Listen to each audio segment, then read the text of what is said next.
मनात असंख्य प्रश्न, एक अकालनीय शांतता आणि शहराच्या धावपळीत हरवून गेलेलं स्वतःचं अस्तित्व. या सगळ्यांची उत्तरे चार भिंतीच्या आत बंदिस्त राहून कधीच मिळत नाहीत. त्यासाठी निसर्गाला साथ घालावीच लागते.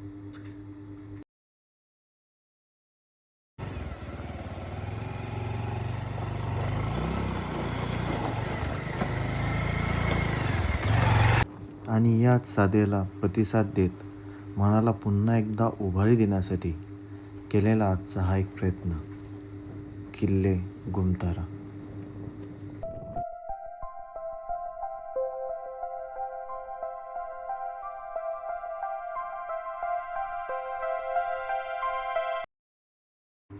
महाराष्ट्र हा किल्ल्यांचा देश आहे.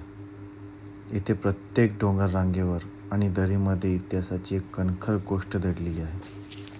असाच एक भिवंडी वज्रेश्वरीच्या घनदाट जंगलात 1949 फूट उंचीवर शांत आणि एकांतात उभा असलेला किल्ला म्हणजे किल्ले गुमतारा, ज्याला स्थानिक भाषेत दुगाड किंवा घोटवडा किल्ला असे म्हणतात.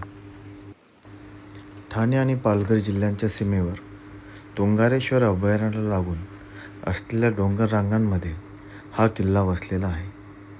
आज जरी हा किल्ला झाडाझुडपांनी वेढलेला आणि भग्न अवस्थेत असला तरी इतिहासाच्या पानावर या किल्ल्याचे योगदान अतिशय रंजक आणि शौर्याने भरलेले राहिले आहे. गुमतारा हा केवळ एक किल्ला नव्हता, तर ऐतिहासिक काळात भिवंडी, कल्याण, वसई आणि जव्हार या भागाला जोडणाऱ्या प्राचीन मार्गावर नजर ठेवण्यासाठी उभारलेली एक मजबूत ठाण्याची चौकी होती.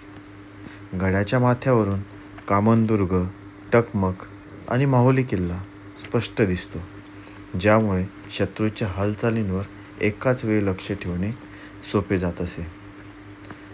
1689 छत्रपती संभाजी महाराजांच्या बलिदानानंतर मुघल सुभेदार मातब्बर खान याने उत्तर कोकणात धुमाकूळ घातला. त्याने माहुली आणि कल्याणपाठोपाठ गुमतारा, ज्याचा ऐतिहासिक नोंदींमध्ये गोतारा असा उल्लेख येतो, आपल्या ताब्यात घेतला. मराठ्यांनी हा किल्ला परत मिळवण्यासाठी मुघलांशी मोठा संघर्ष केला होता. पेशवे काळात जेव्हा चिमाजी अप्पांच्या नेतृत्वाखाली मराठ्यांनी पोर्तुगीजांविरुद्ध ऐतिहासिक वसईची मोहीम आखली, तेव्हा गुमतारा किल्ला आणि त्याच्या आसपासचे जंगल मराठा सैन्याचे एक प्रमुख केंद्र बनले होते. पेशवे दप्तरातील नोंदीनुसार 25 मार्च 1737 रोजी मराठ्यांची एक तुकडी गुमतारा किल्ल्याच्या पायथ्याशी असलेल्या दुगाडच्या जंगलात विसावली.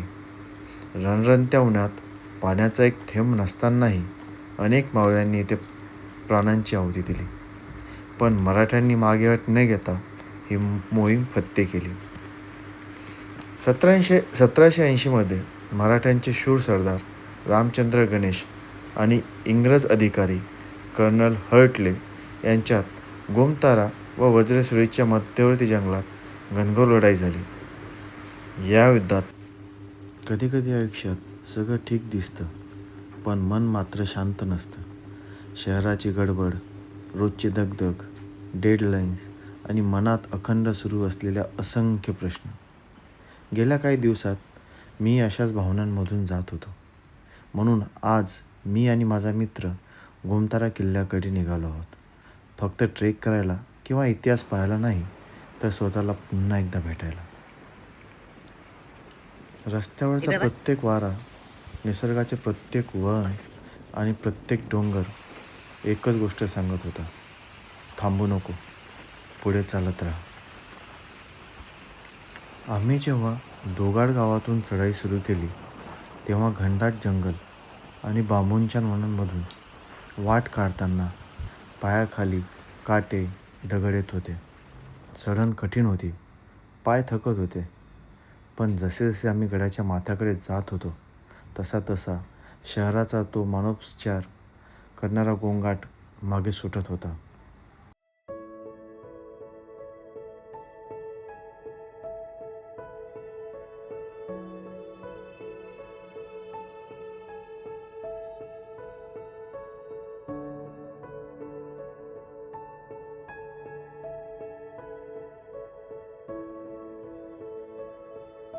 इच्छा है मेरा.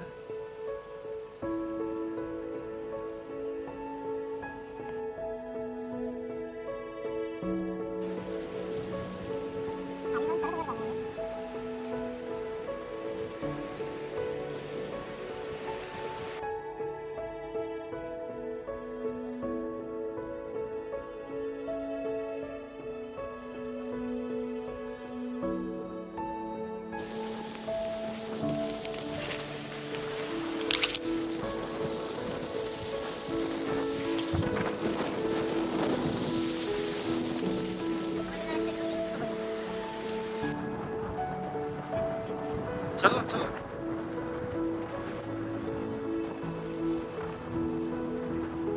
किल्ल्याच्या माथ्याकडे जाताना या भागामध्ये उजव्या आणि डाव्या हाताला सुद्धा दरी होती. यामधून एकच पायवाट होती. तशी किल्ल्याचे चढण फार अवघड नाही. सरळ सरळ जवळपास 2-2.5 तासाचा वेळ हा पूर्ण चढाई करण्यासाठी लागतो. पण इथून दिसणारे दृश्य हे अतिशय विहंग आणि मनाला ऊर्जा देणार होते. नाही माकडं नाहीच आहेत.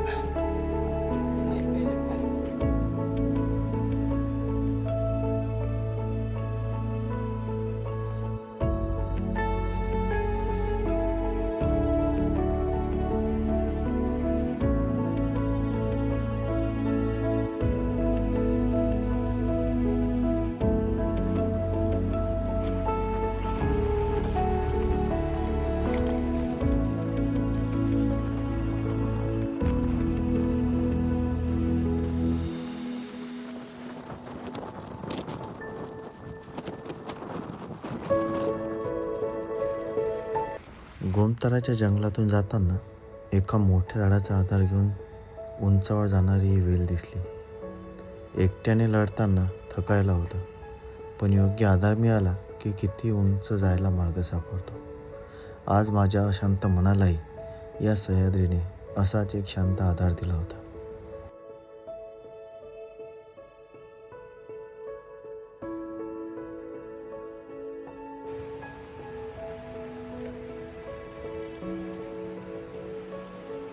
चालू आहे आणि हा आहे पुढचा रस्ता, जो की संपत नाहीये. चालून आता आम्ही पुरते थकलेले आहोत, पण जो मगाशी दिसलेला झेंडा होता तो अजूनही दिसत नाहीये. आणि अखेर दृष्टीस पडली किल्ल्यावरची तटबंदी.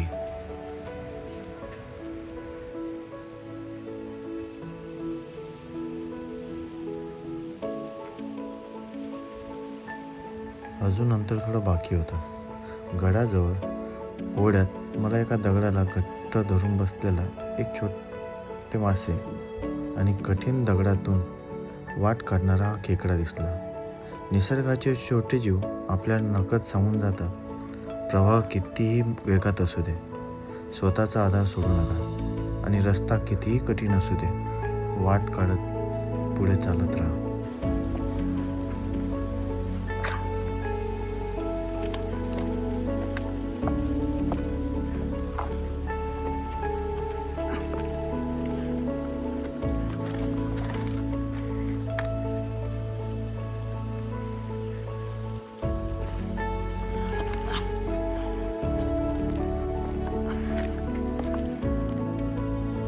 येथे पूर्वी पायऱ्या असाव्यात असं वाटतं.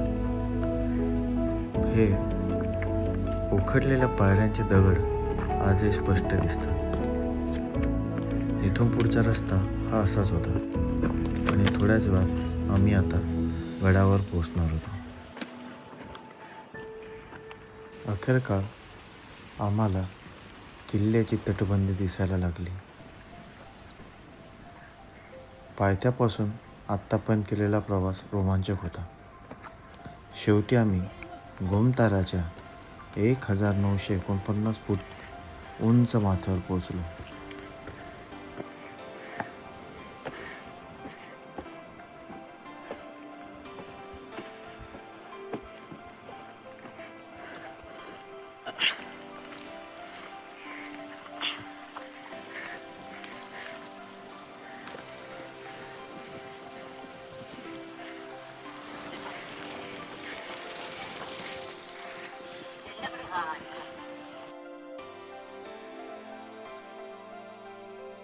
गडाच्या माथ्यावर आल्यावर एक भन्नाट थंड वाऱ्याची झुळूक आली.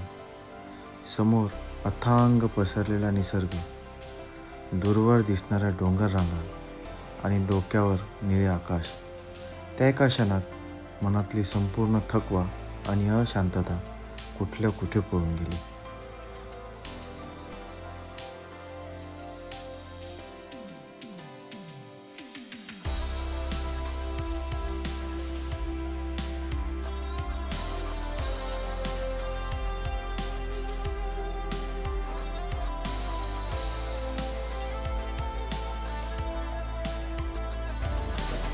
माथ्यावर फडकत असलेला हा भगवा झेंडा एक वेगळ्याच प्रकारची ऊर्जा देत होता. येथे दर्शन झाले किल्ल्याची देवता आणि हिंदवी स्वराज्याचे संस्थापक आणि रयतेचे राजे, महाराष्ट्राचे आराध्य दैवत छत्रपती शिवाजी महाराज.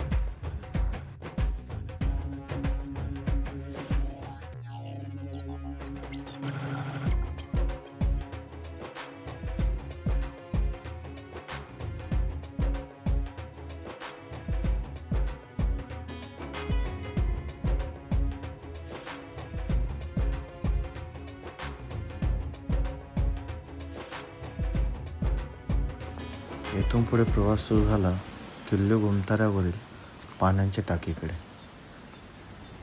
गोमताऱ्याच्या माथ्यावरून 21व्या शतकातील हायवेज आणि एकीकडे सह्याद्री असे विहंगम दृश्य अनुभवायला मिळते.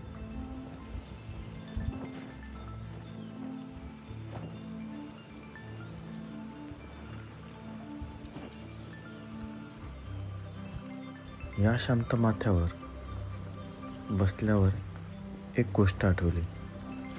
एका गुरूंनी त्यांच्या शिष्याला एक मोठा जड दगड दिला आणि म्हणाले, हा दगड तुझ्या डोक्यावर घे आणि दिवसभर चालत राहा.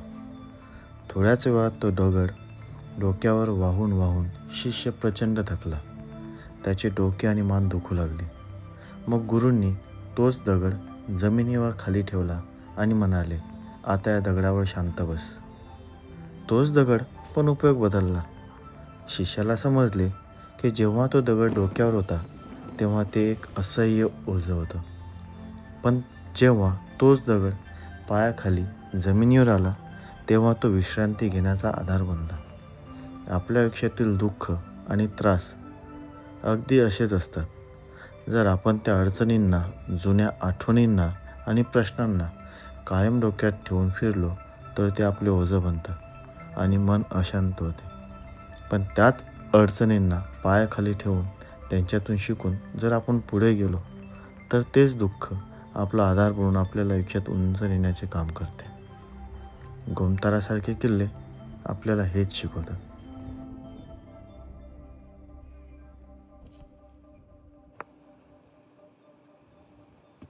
आज या गडावर गेल्यावर खडकात कोरलेली 7 पाण्याची टाके, जुन्या दरवाजांची चौकट आणि तटबंदीचे पडके अवशेष आजही या वैभवशाली इतिहासाची शांत साक्ष देतात. हेच ते इतिहासातील पाण्याची टाके ज्यामध्ये आजही पाणी दिसून येते.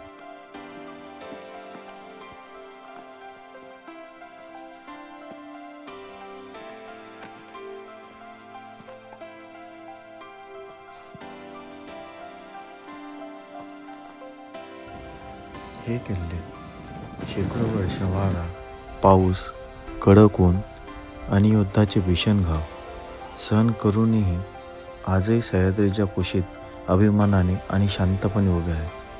मग आपण आपल्या आयुष्यातील छोट्या छोट्या अडचणीसमोर का हार मानायची? आज गोमतारा किल्ल्यावरून परतताना मी फक्त त्याच्या माथ्यावरून दिसणारे सुंदर दृश्य किंवा इतिहासाच्या आठवणी घेऊन जात नाही. मी घेऊन जात आहे थोडी शांतता, मनात निर्माण झालेला आत्मविश्वास आणि आयुष्याची पुन्हा नव्याने सुरुवात करण्याची भक्कम हिंमत.